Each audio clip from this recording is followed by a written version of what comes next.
I mean, there are things about this game that'll make you shake your head. For starters, the avatars, which are offensive less for their stupidity than the implication that they were preferable to adding Mii support, which is easy and awesome, but no, let's add a pelican instead.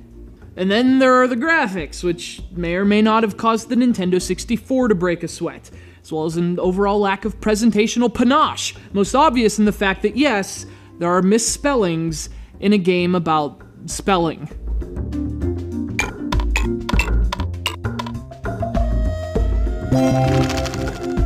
But if you can lay down your guard for a second, that instinctive skepticism that's been beaten into you by years of lazy third-party Wii games, the payoff's worth it. Yes, there are a lot of things you can nitpick about with WORDJOng Party, but like so many of this system's pleasant surprises, the gameplay is undeniable.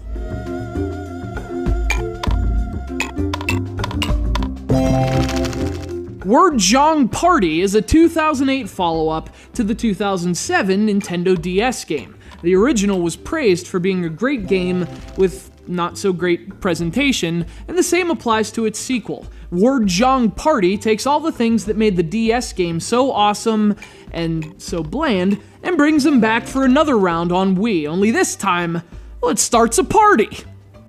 WORDJOng is a pretty simple mashup of existing concepts. If you combined Scrabble and Mahjong, you'd have a mess of tiny wooden pieces. You'd also have something very similar to WORDJOng. You take letters off the pile to create words, earning more points for longer words. Once the pile is gone, the higher score wins. If you're a vocabulary nerd like me, you'll be hooked in seconds.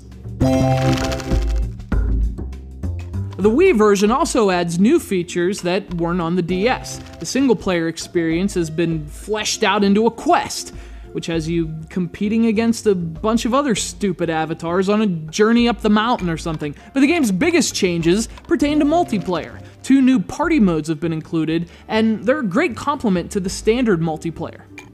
So listen, WORDJOng Party doesn't look like much, I realize that, but when it comes to party games, just might be one of the Wii's best-kept secrets. Even 4 years after its release, this is still a party worth attending. Just make sure you bring friends who are verbose.